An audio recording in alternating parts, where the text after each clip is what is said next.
Related important fact भी मैं आपको बताऊंगा, तो आप पूरा वीडियो और ध्यान से देखिए।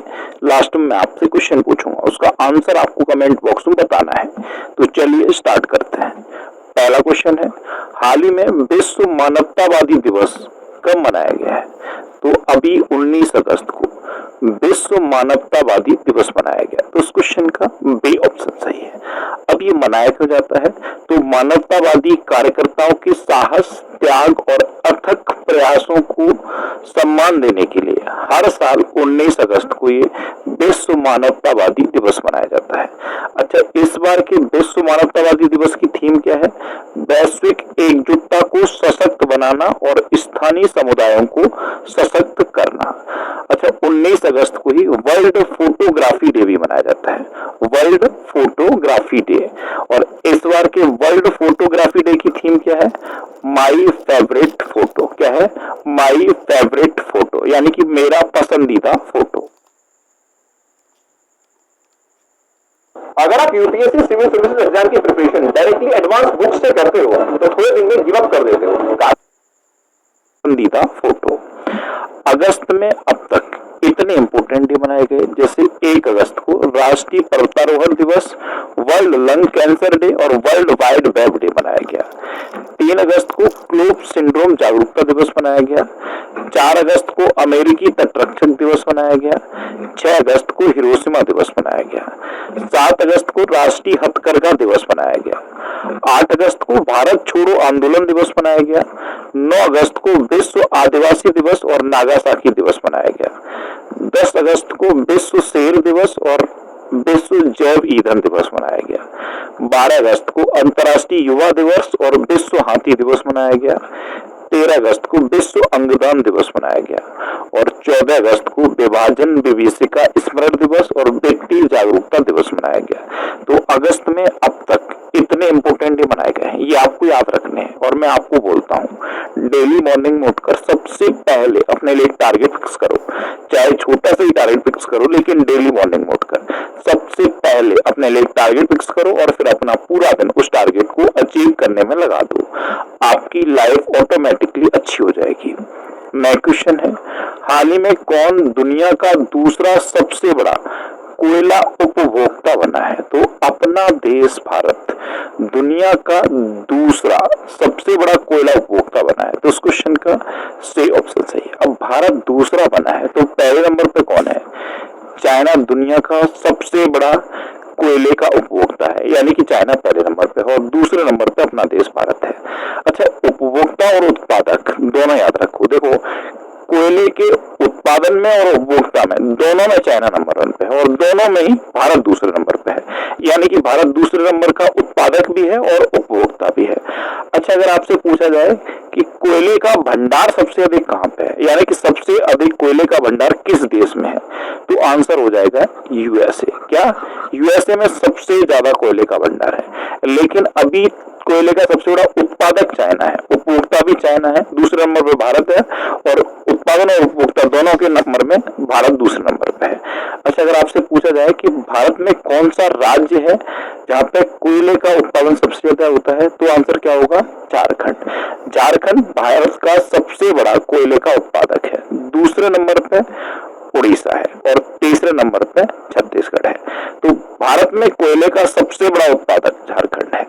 अब भारत दुनिया का दूसरा सबसे बड़ा कोयला उपभोक्ता बना है, तो ये है मैप में भारत। अच्छा, भारत का जो यूपीआई सिस्टम है इसने वीजा को पीछे छोड़ दिया है।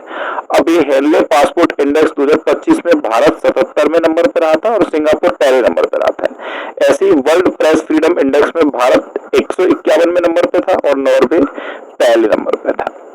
भारत ने 100 गीगावाट सोलर फोटोवोल्टिक मैन्युफैक्चरिंग क्षमता हासिल की।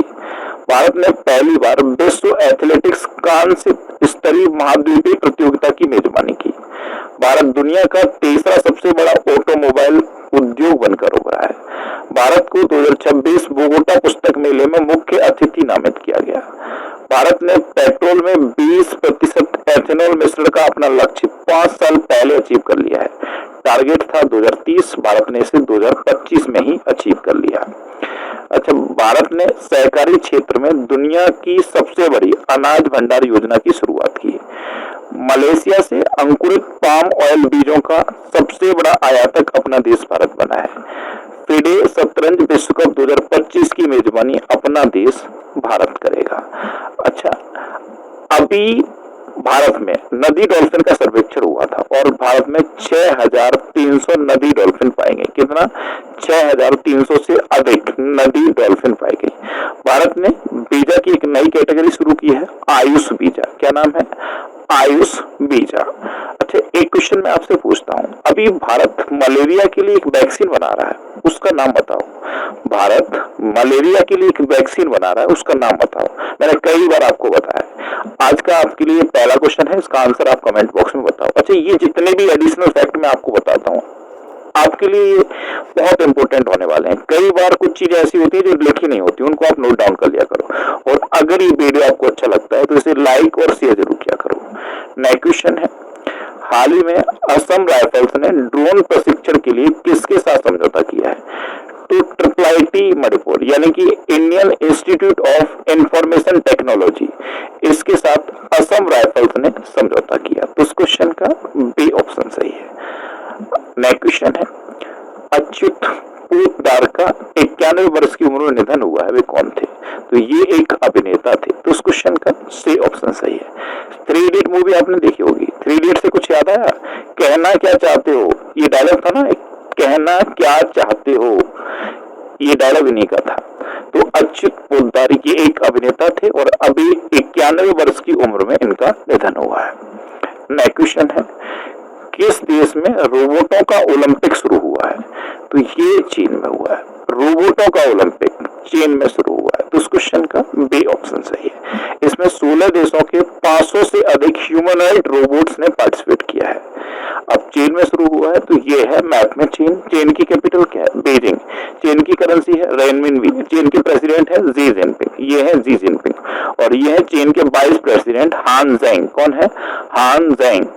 अच्छा, दुनिया में स्टील का सबसे बड़ा उत्पादक देश है चीन और चाइनीज भाषा दिवस कब मनाया जाता है? 20 अप्रैल को। सिर्फ पढ़ाई का कितना भी टफ से टफ क्वेश्चन हो, बस फोटो खींचो, अपलोड करो और ये आंसर बता देता है। जैसे कि ये रहा। वाह मम्मी। अभी बिहार में एशिया रग्बी अंडर 27 महिला खिताब चीन ने जीता। वर्ल्ड आर्टिफिशियल इंटेलिजेंस कॉन्फ्रेंस 2025 ये शंघाई में आयोजित हुई। ब्रिक्स वर्साई पुरस्कार 2025 में चीन का यांताई पेंगलाई हवाई अड्डा विश्व का सबसे सुंदर हवाई अड्डा घोषित किया गया। भारत ने चीन के नागरिकों को पर्यटक वीजा जारी करना शुरू किया है। चीन की टीम ने 66वें इंटरनेशनल मैथमेटिकल ओलंपियाड में शीर्ष स्थान हासिल किया। चीन ने मधुमक्खियों के लिए अब तक का सबसे हल्का मस्तिष्क नियंत्रित उपकरण बनाया है और दुनिया का शीर्ष तंबाकू उत्पादक चीन बना है। दुनिया में तंबाकू के उत्पादन में चीन नंबर 1 पे है। नेक्स्ट क्वेश्चन है, किसने अपना पहला सिनसिनाटी ओपन खिताब जीता? तो सिनसिनाटी ओपन खिताब ये कार्लोस अल्कराज ने जीता है। ये है कार्लोस अल्कराज, ये स्पेनिश टेनिस प्लेयर हैं और इन्होंने अपना पहला सिनसिनाटी ओपन खिताब जीता। तो इस क्वेश्चन का ए ऑप्शन सही। ये सिनसिनाटी ये कहाँ पे है? ये यूएसए में है। यूएसए में होता है ये सिनसिनाटी ओपन खिताब और अगस्त के महीने में होता है। इसे कार्लोस अल्कराज ने जीता है। अच्छा, पुरुष कैटेगरी में कार्लोस अल्कराज और महिला एकल खिताब किसने जीता है? इगा स्विटेक ने।